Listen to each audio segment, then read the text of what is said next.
Alrighty, ladies and gentlemen, boys and girls, it is that time once again. Happy New Year's Eve to everybody, and before we get started, we're going to have a little bit of music playing in the background, but we're just going to kind of pause that a little bit. I might have it play in the background just as, with no real other person with me today. I understand that sometimes the stream can be a little dull in terms of like just hearing me talk all the time, but I do appreciate everybody that is here today. Happy New Year's Eve to everybody. Hopefully everybody's doing okay right now. 2021 is fast approaching.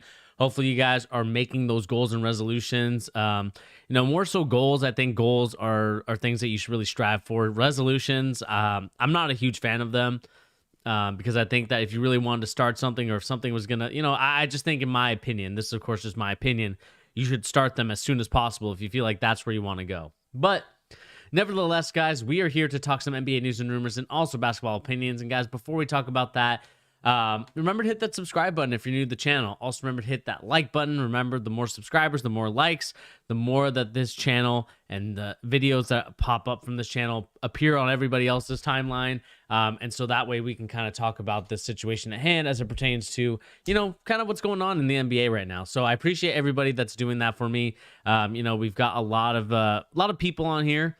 We got a pretty good stream last night with me and my boy Pete. So guys, got to shout out Pete for that stream last night.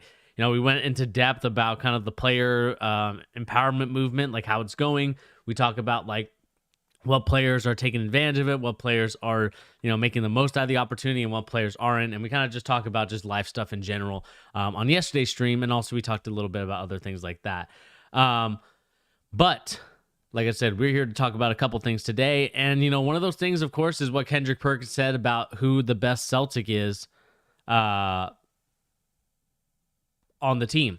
And that is, of course, he talked about Jaylen Brown being the better Celtic out of everybody on the team. So, this is going to be an interesting conversation. I think it's going to be interesting dialogue.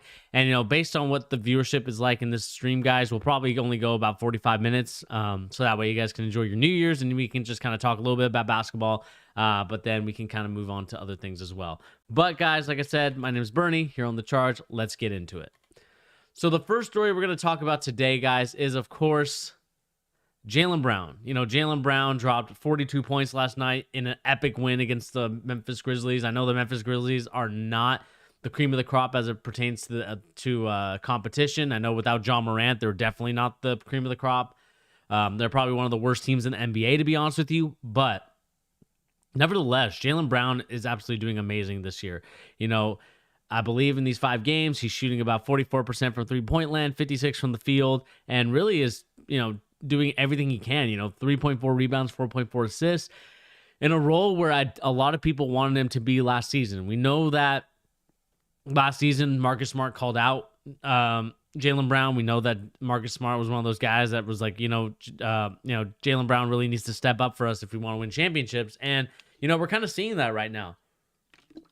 We're seeing Jaylen Brown really go off. He's averaging 28 points a game, which, if you were to tell me that he was going to average that many points this season, obviously only 5 games in, can't make too much of it. But at the end of the day, it is still a pretty good points per game average. And, especially for a guy who we never thought was going to be the guy. We all thought, Tatum was going to take that epic leap.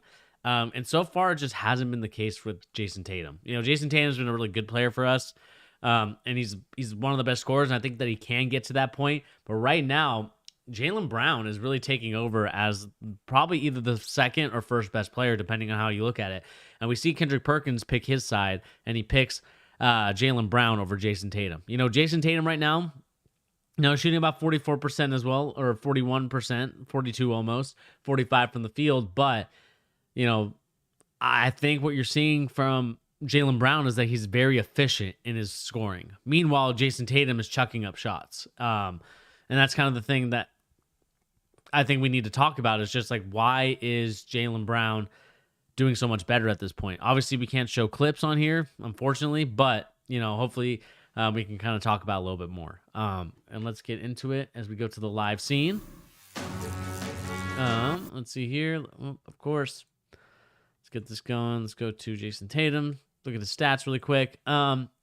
Let's go on Twitter and look up this tweet or like the video from Kendrick Perkins. So if we go to Kendrick Perkins' Twitter really quick, Kendrick Perkins, and he talks about the Celtics. We kind of claim here. Let's see here. Okay, so we got here. I'm a huge fan of Jayson Tatum. I think he's a rising star in this league. But so is Jaylen Brown. Jaylen Brown is whoops. Okay, hold up. His best all-around player. And now the only edge that Jayson Tatum had over Jaylen Brown was his ability to get buckets. Jaylen Brown has took that next step. It's nothing Jaylen Brown can't do offensively that no one else can do in the league. He has zero flaws in his offensive game. He has a mid-range package. He can slash to the basket. He could drive to the basket with his right or left hand, finish strong at the rim. His three-point percentage is up. And here's what I knew when I knew that Jaylen Brown took the leap that he is a elite player in this league. It's not this sample size that we're seeing right now. It's what he did last year in the bubble, in the postseason. He was the most consistent player on the Celtic team last year. When Gordon Hayward went out, it was his time to step up. Just think about what he did before the pandemic, averaging 20 points a night and not getting a single play call for him. He was the fourth option, shooting 50% from the field. So coming into this season, and I think Kendrick Perkins is completely right on this. I mean, we saw Jaylen Brown take a tremendous step, right? Marcus Smart called him out in that infamous game where Brad Stevens kind of had to intervene. And I think from that, I think Jaylen Brown realized and woke up and said, you know what? It's time. It's time for me to get back to where I'm doing. It's time for me to get my scoring up. And, I think what I'm seeing from Kendrick Perkins and what he's saying about it, he's 100% right. I mean, Jaylen Brown is on a different level right now. And just give me 1 second, guys. I just have to take care of something really quick, and then I'll get back to my point in just a second.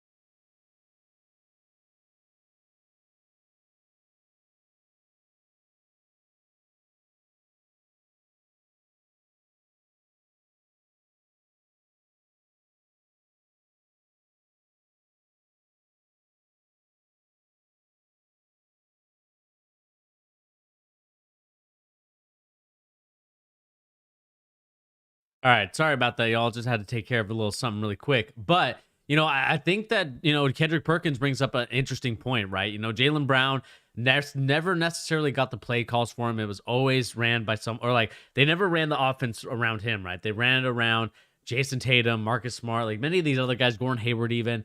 And I think Jaylen Brown is kind of showing you that he's ready, man. He's ready to take the next leap. And I think he's showing you that time in and time out. I mean, I want to show you guys highlights, but I know that YouTube is just going to be very, very annoying about it. So, we can't really show too much highlights here on the channel, but, we're seeing some really good and interesting things that are coming from a guy like from a guy like Jaylen Brown. And really, I think Jayson Tatum needs to learn that this is, he needs to start stepping up a little bit. You know what I'm saying? Like, it's one of those things where it's like, and I'll put a little bit of the lo-fi beats in the background. I think he needs to start stepping up in many aspects, right? He needs to start, I would say he needs to start looking at not taking as many shots. I feel like there's some ill-advised shots a numerous amount of times, right? We got a lot of, it's just one of those things where, I wish that, that Jayson Tatum can learn from Jaylen Brown and just kind of like figure out like, hey, this is how you need to play. This is what you need to do, because this is the way that's going to win us championships. Not the way that you're playing, not the way that you're attacking the basket, because we've seen what happens, right? We're seeing that right now, Jayson Tatum, we're not seeing that next step forward, right? We all see him as an NBA superstar or at least an all-star. And right now, I just don't see that next leap from him just yet.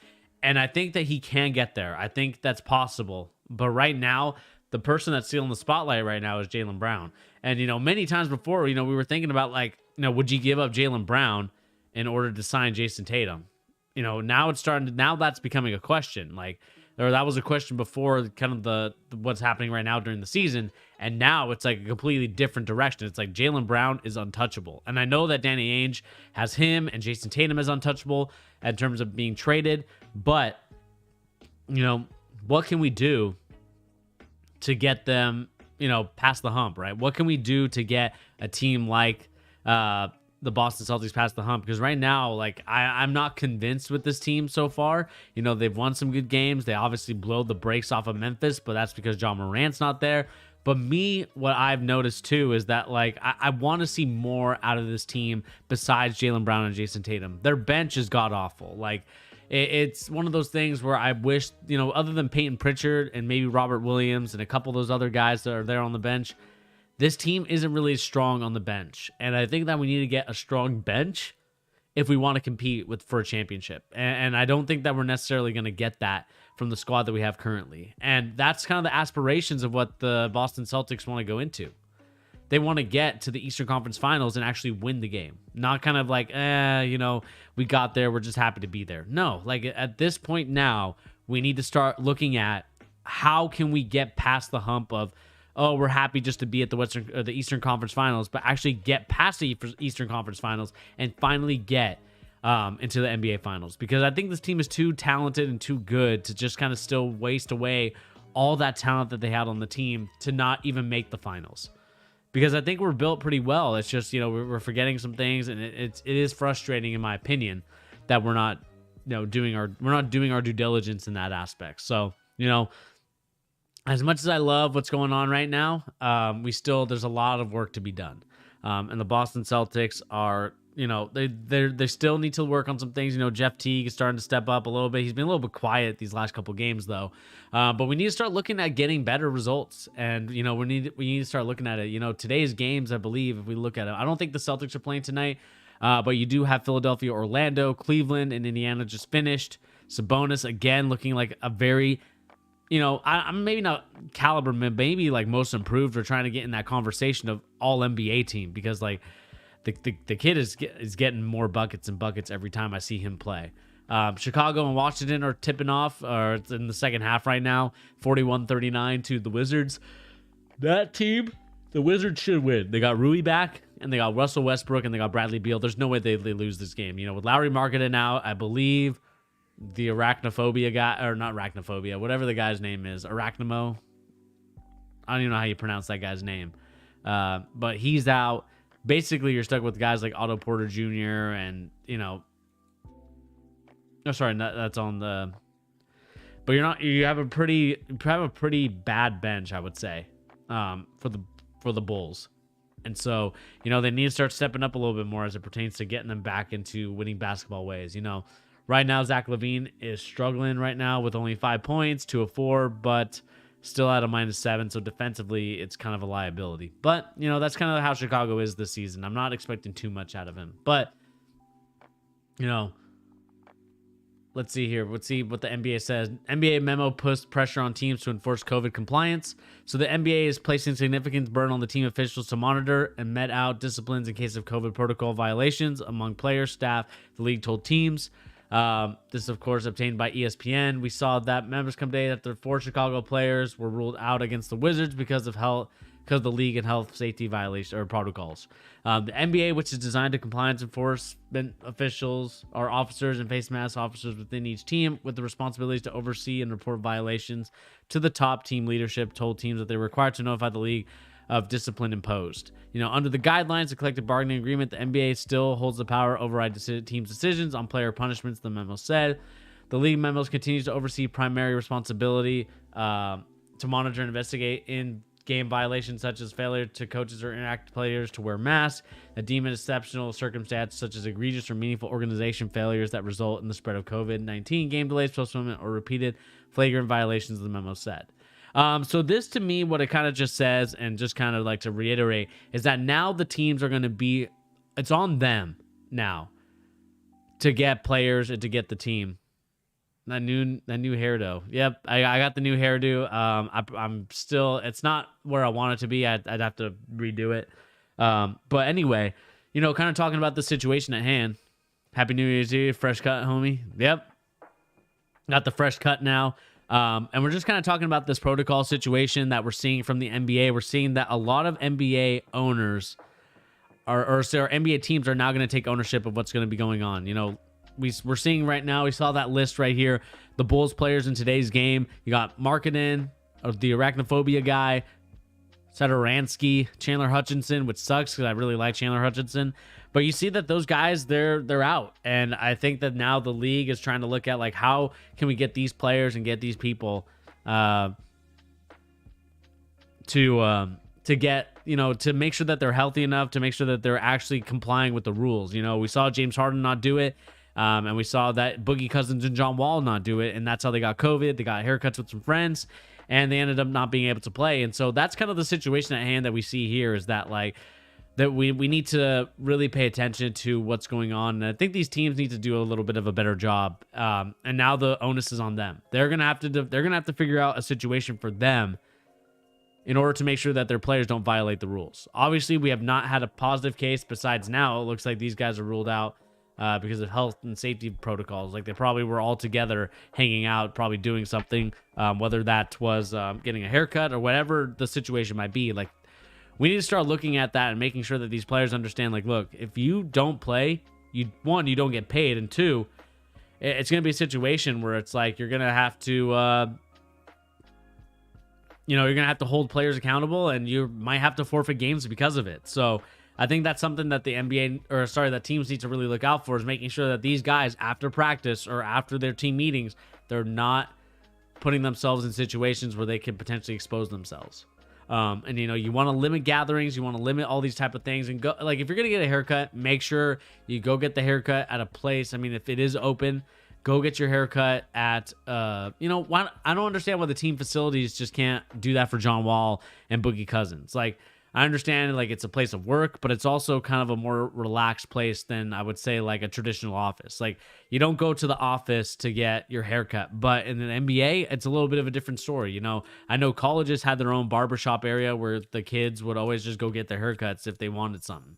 So I don't see why this would be the case as it pertains to, you know, the NBA. The same thing. Like, get your stylist. If he wants to come in, make sure he gets, you know, the proper protocols, the proper precautions, temperature checks, whatever you need him to do to make sure that he's not positive.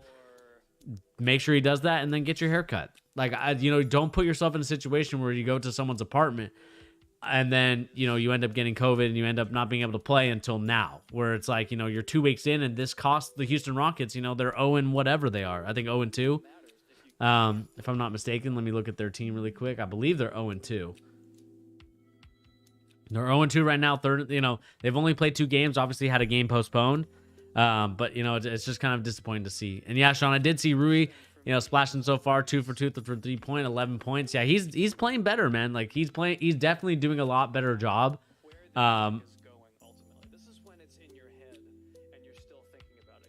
Oops, I don't know if there's a. I don't know if there's a video playing or not.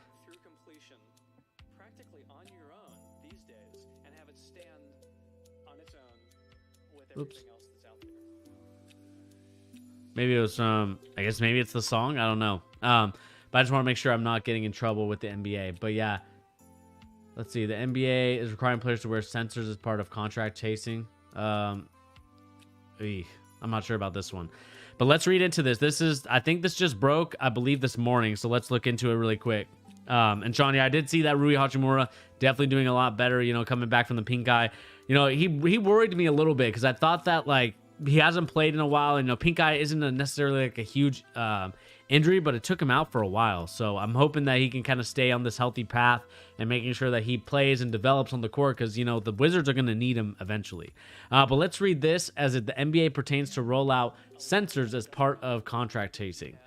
So the NBA is planning to roll out ambitious aspects of its league-wide contact tracing program by requiring players and many team staffers to wear sensor devices during all team organized activities outside of games starting January 7th, according to the league memo. Only Tier 1 and Tier 2 individuals designations outlined in the league's health and safety protocols that includes players and specifically staff members such as coaches will be required to wear the safe zone contract sensor devices on the team plane, the team buses, during practices, to and from the arena or their home practice or their home practice facility in connection with team travel and memo states. Not wearing the sensor is subject to discipline, but it's unclear what discipline might be. Players are not required to wear sensors during the games or at team hotels when traveling. A testing period with the program begins January 3rd or December 23rd and is expected to be implemented January 7th, according to a separate league memo obtained by ESPN. The sensors do not record GPS location and will activate when within close proximity, which is defined as 6 feet.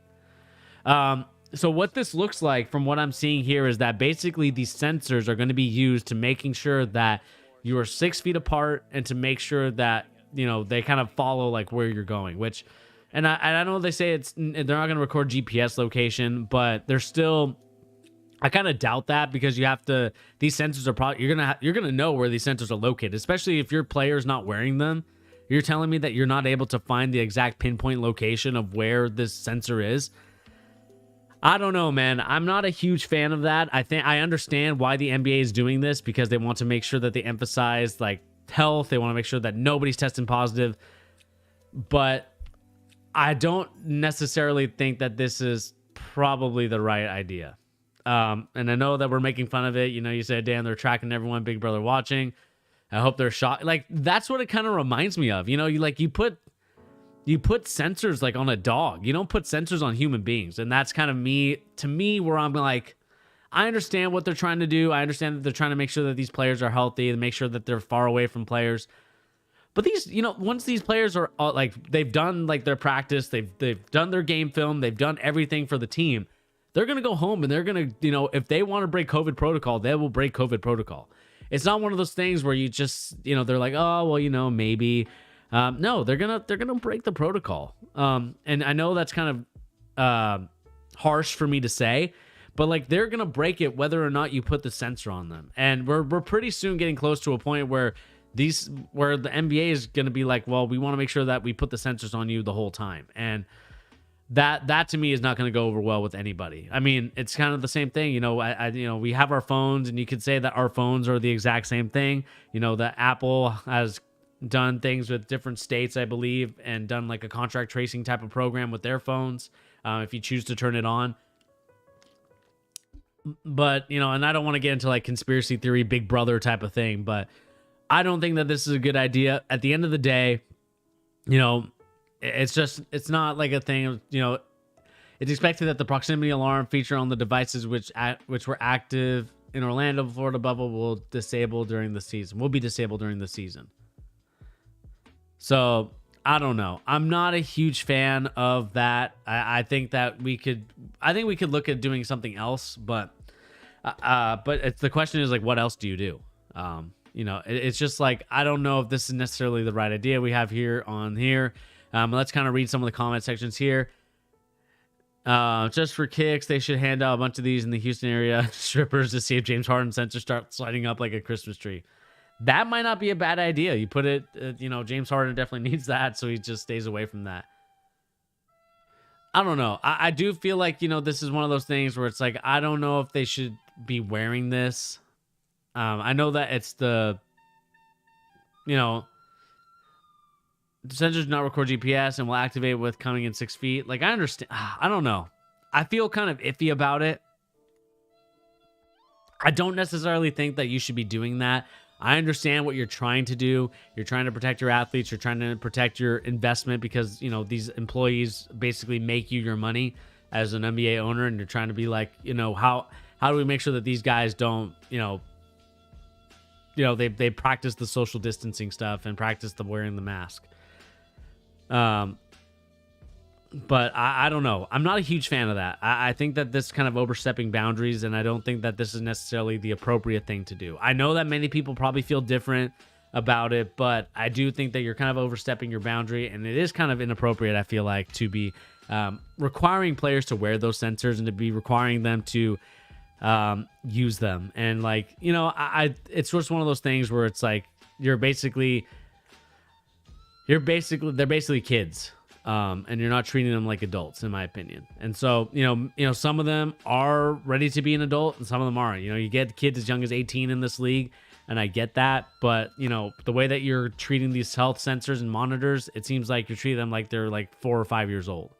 And so that to me is why I'm like, I'm not a big fan of it. But let me know in the comment section down below if you guys are a fan of the NBA putting contract tracing sensors for both the NBA players and staff members. I would love to know what you guys think in the live chat and also in the comment section down below.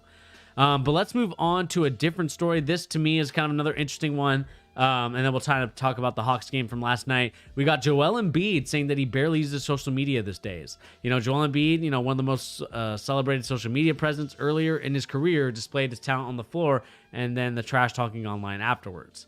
He then goes to say, I barely use social media these days, he said. Embiid didn't take the social media to combat the narrative that he needs to be in better shape. I don't post my workouts. I don't need to show off to people. Look at me. I'm working out. Look at this picture. This is me working out every single day. And we saw that, Embiid is also a dad, according to this article. And what I kind of noticed from here is that, to be honest, I haven't seen that growth and development from him just yet. We're 5 games in.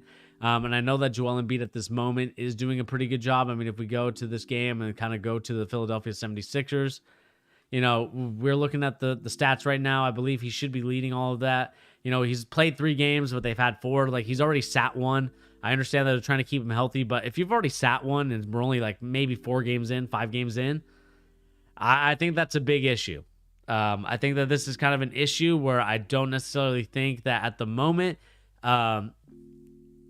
it may be just 1 game now, but maybe in a couple months, it's going to be more than that. It's going to be like 5 or 6 games. And then you're going to get to a situation where it's like, what do you do with a guy like Joel Embiid? Do you trade him? Do you get rid of him? Do you keep him and try and trade Ben Simmons? That's kind of the biggest conundrum right now for the 76ers is they're 3-1. They're first in the Atlantic. And so, we'll see what happens. And Tyrese, how you doing, man? Yo, man, I think listening to Brad Stevens yesterday, Kemba's going to be out a very long time. I think the Celtics are going to go for Harden and trading Smart, man. I just have a feeling. You think Harden's going to come to Boston? I mean, let's look at this. Kemba Walker, see if there's any sort of... let's see here. Let's kind of read this. We talk about this. Walker still doesn't have a timetable yet. It's looking like it's going to be a pretty big injury, Tyrese. I mean, right now, the Celtics, I believe they are kind of like I think they're second in the conference. They're 3-2.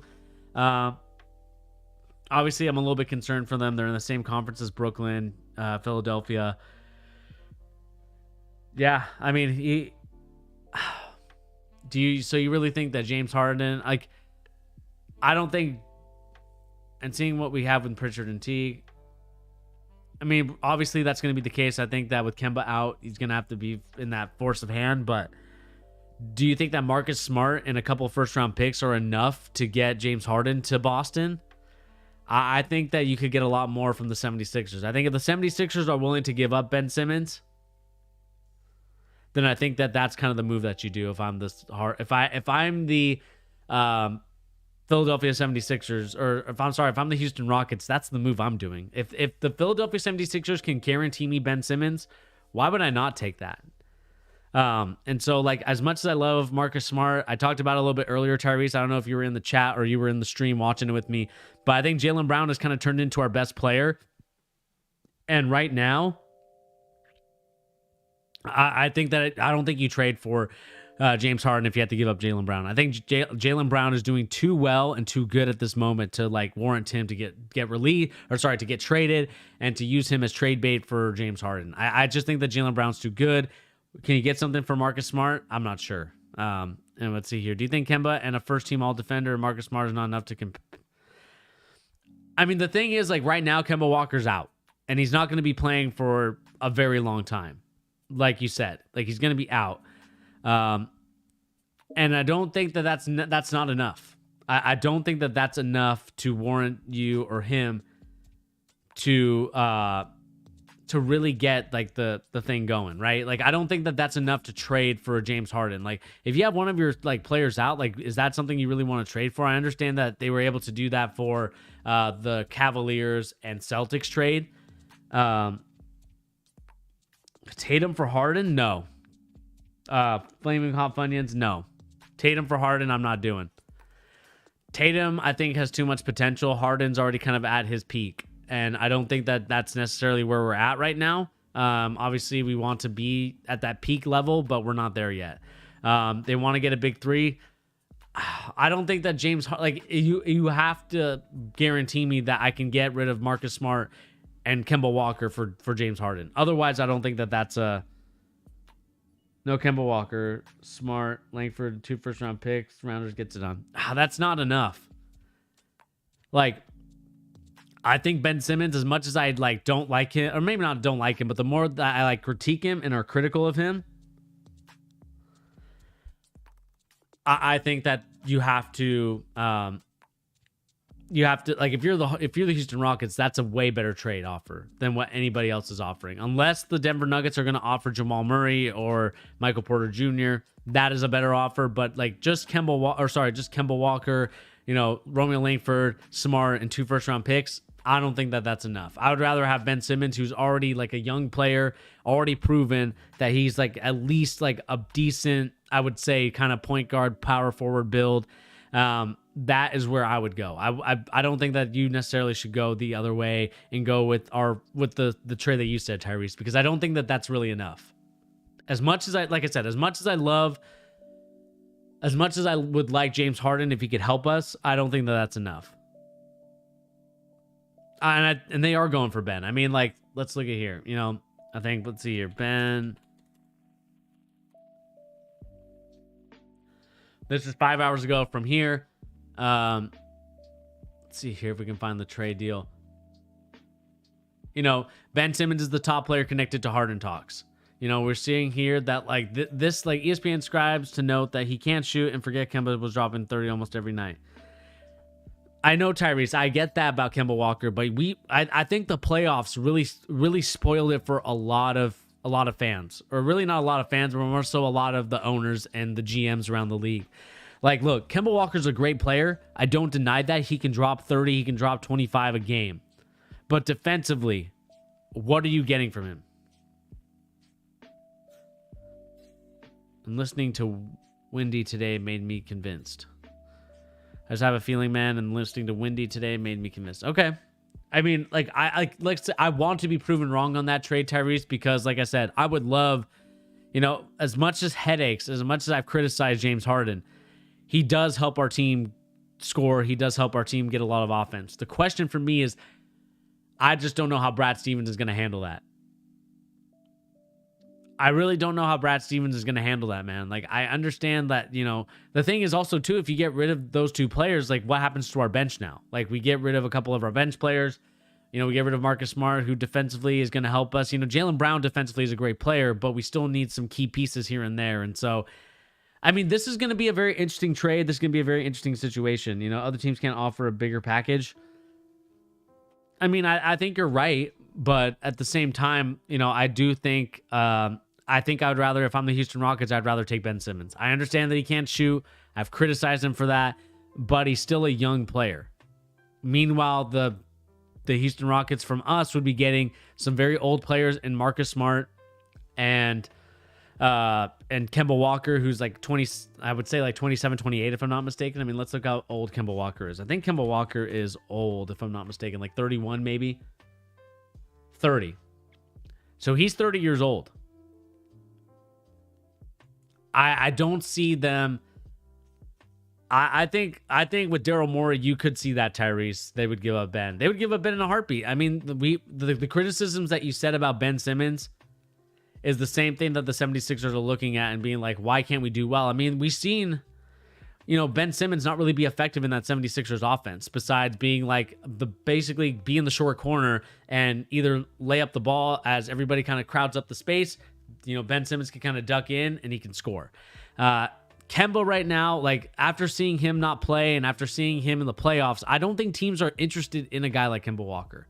I think we're stuck with him at this point. Like, as much as I would love to be proven wrong, Tyrese, and like I said, I would love if that trade that you said would happen, but I'm not necessarily convinced that it will. Like, I know that, James is hard to work with Embiid. He'll be out of Philly soon.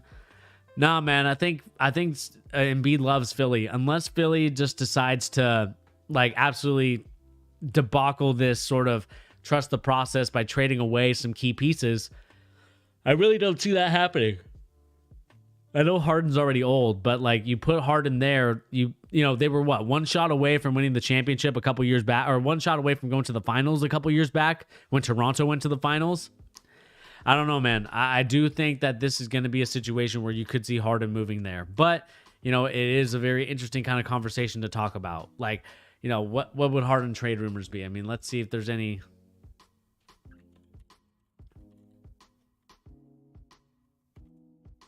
See if there's any trade rumors really quick.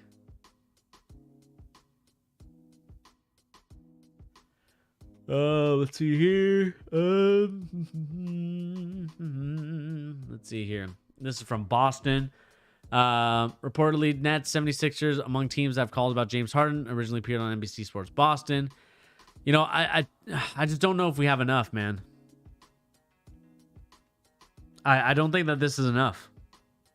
I think they're going to want, like, basically they want the Carmelo package from Denver that they got a couple years back. They want that type of package from the Boston Celtics, and I don't think necessarily we have that. You know, the Houston Rockets want a for sure player, and I think that Kemba Walker is not a for sure player, or Marcus Smart's not a for sure player, but they would probably want a young player if they're going to get rid of a 31-year-old James Harden, because I don't think that you should necessarily be trading for that. And so, you know, we'll see what happens, Tyrese. And like I said, I would love to be proven wrong about this. I would love to come here on the stream one day and say, Tyrese, you were right. I was wrong. And James Harden is officially a Boston Celtic because we made this trade with those players. But I'm still not convinced. And don't forget, we do have the trade exception to get involved. But like I said, I think the Houston Rockets want a lot more than just trade exception. They want a lot more than, they want a lot more than just like the 30-year-old Kemba Walker. And I believe, what's Marcus Smart's age?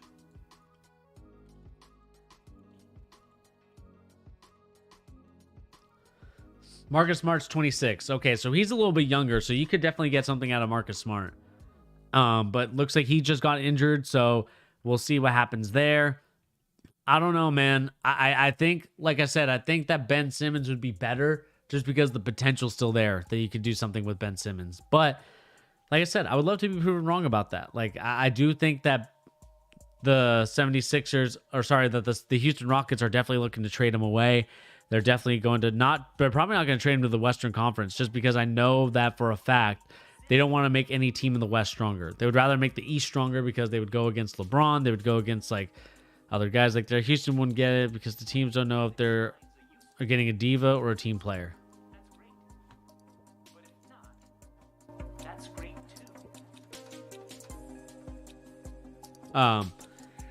But yeah, let's see what happens. Like I said, I would love to be proven wrong. I would love to kind of like get, I would love to be proven wrong about it.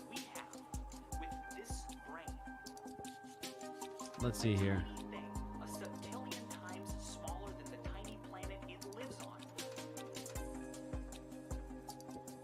Let's see here. Making sure we're live on the other pages. See here. Let's move to the next song. I don't really like this song. Let's see here. Oops. Get down here. Here's artists who have seen ransom advanced assets such as Anthony Davis, Drew Holiday get traded, marking the only player remaining with their contracts are set to remain a high asking price for Harden. I mean, this was 2 hours ago. You know, let's see here. NBA teams are going to need a James Harden trade soon. We're definitely one of those teams, I feel like. But you could see definitely the Denver Nuggets getting involved. I think Denver, if they could make their trades, if you get rid of a Michael Porter Jr., if you get rid of a Jamal Murray, I could see the Denver Nuggets being definitely a team that you could see him be in trade to. The Bucks, I don't think so. But we'll see, man. Like, this is going to be a very interesting conversation to keep going on. You know, as we kind of talk about the NBA and kind of watching it and seeing how things are going. We're seeing that a lot of people are predicting especially Brian Windhorst, are predicting a blockbuster trade. You know, we'll even see maybe the Toronto Raptors get involved in this kind of trade rumors. They're still going to want that, you know, big ransom of picks: Milwaukee, Brooklyn Nets, Boston, Toronto Raptors, 76ers, Miami Heat, and Indiana Pacers. And they're going to need another superstar. I mean, let's see here if there's anything about the Celtics. Let's see here. The Portland Trailblazers are poorly monitoring. I mean, if they could trade, one of their guards, even though you're basically just adding, I don't think that would necessarily be a great idea. True, his recent destinations was the Blazers. We understand why the Blazers are number one, right? That is home to the most strip clubs in America. According to Google and Wikipedia, that is the number one city for for strip clubs. So, see here, and him and CJ got into it when they recently played. Yeah, but like I said, the thing is with the Blazers, they have to trade CJ or Dame. They're not going to be able to keep both if they're going to trade for Harden. They're going to have to decide which one they're going to keep or which one they're going to get rid of. So, I don't necessarily think that that's kind of the wrong idea, Tyrese. But like I just feel like the Celtics right now I don't think they're in a position, man. I really don't. And besides, like, I would rather use all those assets, and to be honest with you, Tyrese, and get Sabonis. I want Sabonis. I know I've been kind of on this Sabonis hype train for a minute now, but I think he's the real deal, man. We're seeing what he's doing in Indiana, and I know Indiana is not going to want to trade him. But if there was any type of trade I would make, it would either be to the Magic, who are 4-0 right now, or it would be to the Pacers to get Vucevic for the Magic, that is, and then Sabonis for the Pacers. I would rather have Sabonis, to be honest with you, Tyrese. I think we need a center. We need a center badly, and we need one that can score the rock. I mean, if we look at the teams that we have here in the NBA, just kind of look at like what centers we could potentially trade for. I don't want Larry Marketing. I don't want Marvin Bagley. Ayton's probably not on the board. Clippers, they don't really have anybody. The Raptors, they might be a team where we could look at maybe getting an OG Anunoby. They're kind of following their 0-3 right now. I believe they play tonight at 4:30 against the Knicks. You got the Chicago Bulls. Like I said, I don't like anybody on that team. The Utah Jazz, Gobert just signed an extension. No.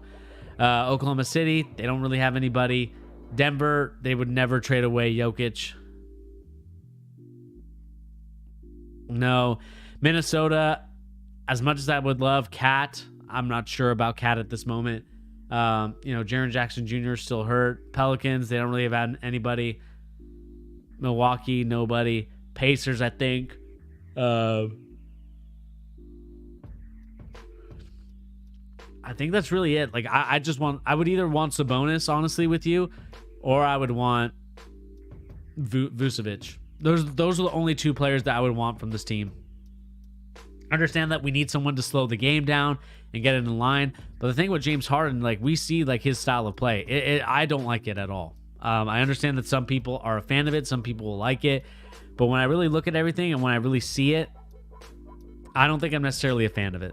As much as I think that he would definitely help us in some aspects. Do you think Kings could be a dark horse trade place with all that? The Kings could be. I mean, if you get rid of Buddy Hield, I know that they were kind of looking at that to be an option. I know that that's kind of an option that people were looking for, but I don't know, man. I think that we're going to be seeing a very interesting situation as it pertains to what trade assets could happen or what we could see out here. Because like I said, I'm not sure, man. Like, they would have to get rid of Buddy Hield. They would honestly probably try to keep De'Aaron Fox. But I don't know what else they could get rid of. Like Halliburton, I'm keeping. He's potential rookie of the year. Could improve and grow the jump shot, although people question it. It's still a good. I mean, the Kings could be a team that you could see maybe get Harden, but like, what does that really do for the Kings? What does that do for Harden? Harden doesn't want to go to another type of these teams where he can't be the guy. He can't do all the moves that he wants. And, why would I want to go to Luke Walton too? Like, Luke Walton's kind of an average coach. He's not like a great coach. And so we'll see what happens, man. Like I said, like, I don't think that there's necessarily a team out there that's like, this guy is going to get James Harden. Or this team is going to specifically get James Harden. There's only one of those teams, maybe a couple, that could work with that type of player or work in that system. But man, it's not looking too pretty right now, I would say, for the Houston Rockets and James Harden. They're gonna have to decide something quick though, man, because if the Houston Rockets want to,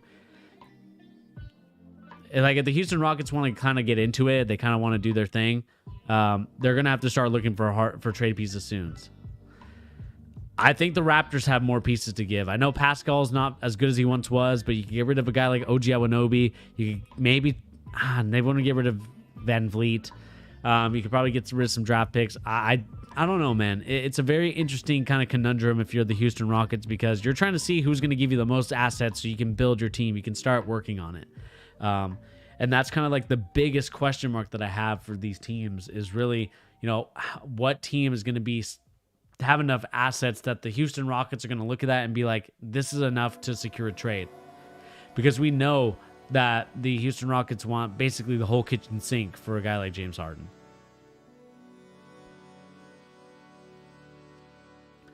The Rockets will be dangerous with depth, whoever trades. Yeah, I mean, they will be. I mean, you got John Wall, you got Boogie Cousins, you got Christian Wood, who's really, really good right now. I mean, there's a lot of players that you could see get collected into the bag. Like, there's going to...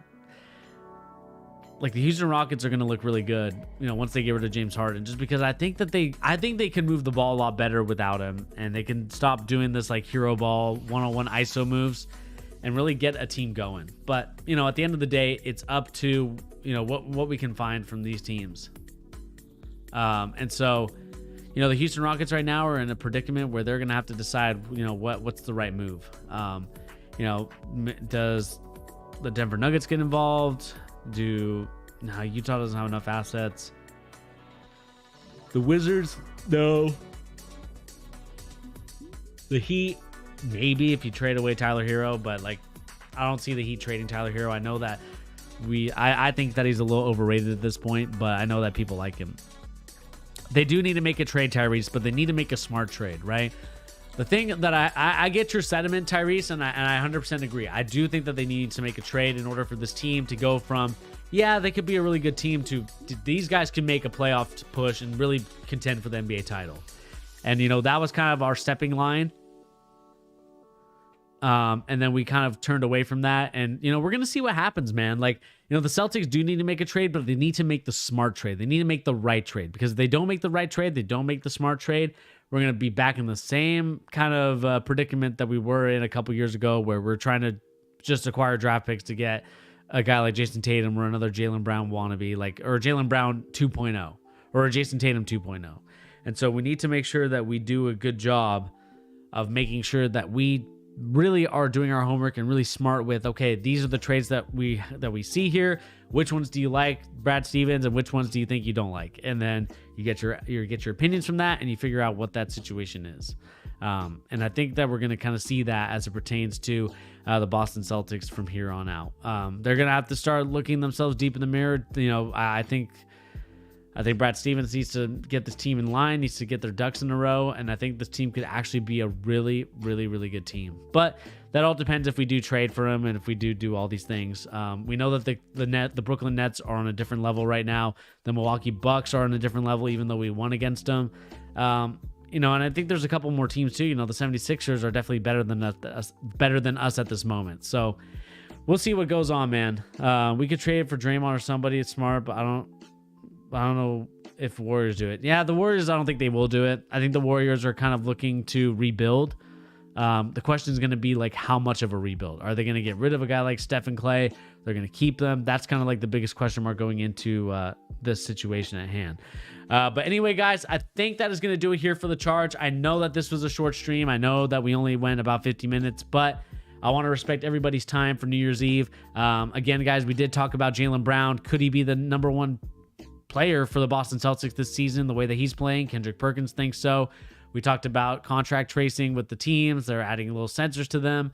And then me and Tyrese, if you guys want to listen to this is of course, kind of our back and forth here is that, we're kind of figuring out like what the Boston Celtics should do. Should they trade? Should they not trade? And also where the best trade destination is for a guy like James Harden. But anyway, guys, like I said, my name is Bernie here on The Charge, giving the latest NBA news and rumors and also basketball opinions. And guys, please remember to hit that like button. Also remember to hit that subscribe button if you're new to the channel. Remember, the more likes, the more subscribes, the more that we can get there. Happy New Year's Eve to you, Tyrese. Happy New Year's Eve to you, Sean. Hopefully you guys are safe out there. Make sure no driving, please. If you are gonna do a little bit of drinking, please no driving. Stay at home if you're gonna drink. Making sure that you're safe and sound. I don't want to hear about any accidents from the community here. Okay, so be smart. Make sure that you are drinking responsibly. Make sure that you're drinking in a place where you know that you can crash the night at, if that's kind of the thing that you're gonna do. But like I said, be safe, be smart. And anyway, guys, like I said, my name is Bernie. Happy New Year's Eve to everybody. Happy New Year's. Hopefully you guys start off the New Year's days strong. You start them well. And if you guys have any goals and resolutions, make sure that you live them up to the fullest and get the things going. But like I said, guys, my name is Bernie. I'll catch you